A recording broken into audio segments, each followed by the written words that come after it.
Bueno, estudiantes, en esta ocasión vamos a hablar sobre el área.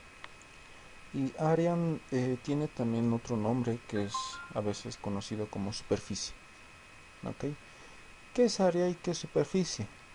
El área o la superficie es la extensión dentro de una figura. ¿Qué quiere decir esto? Ustedes ya saben calcular el perímetro de cualquier figura, que es simplemente la suma de todos sus lados. Entonces, como ya tienen el contorno, el borde de la figura, área es lo que está dentro de ese borde, todo eso, o, el, o también llamado superficie, ¿verdad?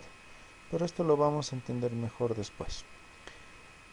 Como estamos hablando sobre área, esta dimensión tiene sus unidades. Y las siguientes unidades, que son las más conocidas, son las siguientes: metro cuadrado, centímetro cuadrado, kilómetro cuadrado, pie cuadrado y pulgada cuadrada. Pero acá existe una incógnita: ¿por qué se llama ese número 2, ese exponente que está con el número 2, por qué se le llama cuadrado? Y la razón es la siguiente. Vamos con un ejemplo. Lo que me pide es calcular el área de este rectángulo. Básicamente, para calcular cualquier área, lo que debemos hacer es imaginarnos cuadrados y dividirlo. Como podemos ver en este rectángulo, los cuadrados que están en su interior pues son 24. Entonces diríamos como respuesta que el área de este rectángulo son 24 cuadrados. Pero eso no es suficiente porque no sé cuánto mide un cuadrado. Entonces hagamos lo siguiente.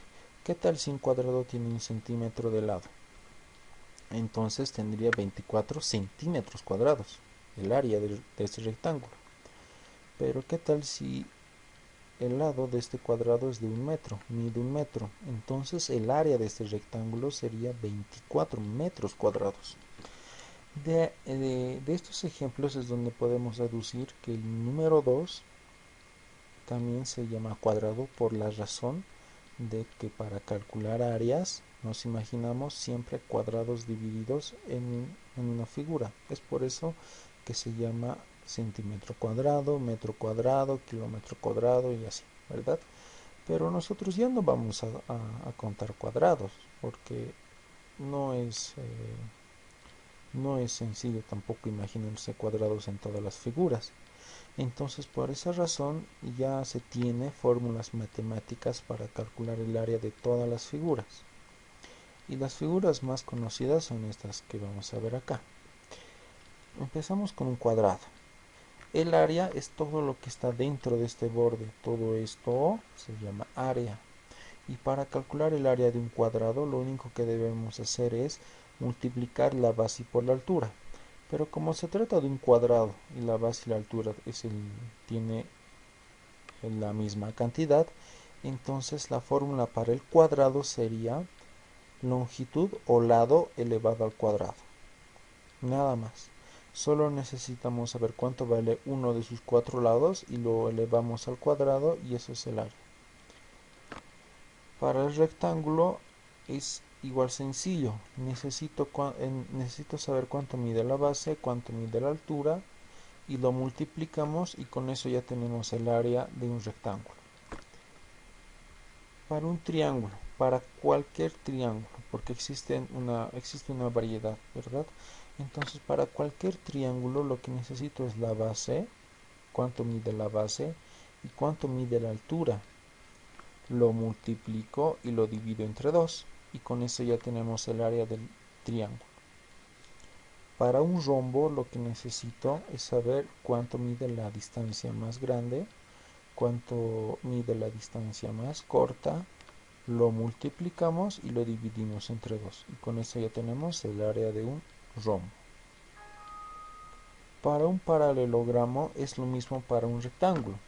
Entonces lo que necesito es la base, cuánto mide la base y cuánto mide la altura. Lo multiplico y con eso ya tengo el área de un paralelogramo. Para un trapecio lo que necesito son los siguientes datos: la base más grande y la base más pequeña. Y necesito la altura. Lo que voy a hacer es sumar las dos bases, lo divido entre 2 y lo multiplico por la altura. Y con eso ya tenemos el área del trapecio. Una vez acá ya terminamos con las figuras más conocidas, de los que tienen 4 lados, de los cuadriláteros. Vamos a empezar con los polígonos. Y los polígonos pues no tienen fin. Empezamos con el pentágono, hexágono, heptágono, octágono y así, ¿verdad? Pero para todas esas figuras la fórmula para el área es la misma, no va a cambiar. Empezamos con el pentágono. Lo que necesito de dato es cuánto vale el perímetro del pentágono. Y lo tengo que multiplicar por la apotema. ¿Qué es la apotema? La apotema es la distancia del centro de la figura hacia cualquiera de la mitad de sus lados. Otra vez, es la distancia del centro a la mitad de uno de sus lados. Exactamente a la mitad, no es a cualquier punto, sino pues justo a la mitad de cualquiera de estos lados. Esa distancia se llama apotema y por eso acá en la fórmula nos pide lo siguiente: multiplicar el perímetro con la apotema y lo dividimos entre 2. Si vamos a hablar en este caso para un octágono, la fórmula es la misma. La apotema igual sigue siendo la distancia del centro a uno de sus lados y el perímetro pues es la suma de todos sus lados, ¿verdad? Eso simplemente se calcula, lo meto acá en la fórmula, los datos, y de ahí ya tengo el área de este polígono. Pero para que se entienda mejor vamos con unos ejemplos. Para el cuadrado, este es un cuadrado y tengo de dato que uno de sus lados es 2 metros. Entonces esto lo reemplazo acá en la fórmula, como pueden ver acá. 2 elevado al cuadrado es 4 metros cuadrados. Y con eso ya acaba el ejercicio. Para el rectángulo, necesito la base y la altura, como pueden ver acá. Tengo esos dos datos. La altura es 2 centímetros y la base es 6 centímetros. Y lo reemplazo. Multiplico 2 por 6 es 12 centímetros cuadrados. Esta es una figura que se llama heptágono porque tiene 7 lados iguales. Me está dando de dato que uno de sus lados es 0,8 kilómetros y la apotema es de 1 kilómetro. Y aquí está la fórmula para el heptágono, para el área de un heptágono. Primero calculo el perímetro. ¿Cómo se calcula el perímetro? Pues como son 7 lados iguales, lo multiplico. 0,8 por 7. Esto es para el perímetro. La apotema vale 1 kilómetro y lo reemplazo. Y el número 2 también. 0,8 por 7 es 5,6 kilómetros. Y todo lo demás lo copio. 5,6 kilómetros por 1 kilómetro es 5,6 kilómetros cuadrados. Y si lo dividimos entre 2, me va a salir 2,8 kilómetros cuadrados. Este es el área para un heptágono. Y de esa manera es como se calculan las áreas. Lo único que debemos hacer es utilizar estas fórmulas que están marcadas aquí. Y con eso terminamos con áreas.